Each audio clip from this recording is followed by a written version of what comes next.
So I'm given that the cosine of theta is 8 over 17, and I'm given that theta is between 270, which is here, and 360, which is here, which it means it's in the fourth quadrant. So I draw it there. When I draw it, I get that the third side is 15, but technically it would be a negative 15 because it would go to the right 8 and down 15, okay? So if I already have the cosine of theta equals 8 over 17, the sine of theta then would be negative 15 over 17. Now you can leave the 15 positive in your picture, and you just know that sine is negative in the fourth quadrant. Whatever way is easier for you to figure out the sine, but you got to get the sine right.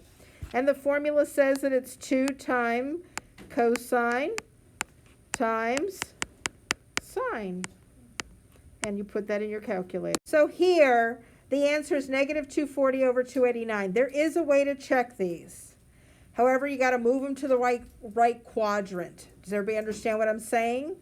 Yes. Since we're in different quadrants, everybody in your calculator hit second cosine of 8 divided by 17.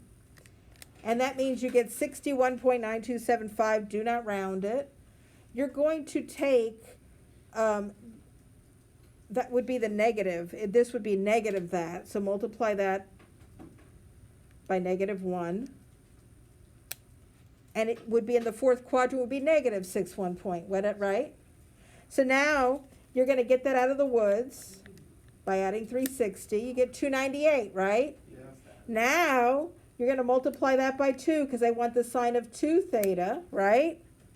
And now you're going to find sine of second answer and hit math enter. And it's negative 240 over 289. So you can check all of these.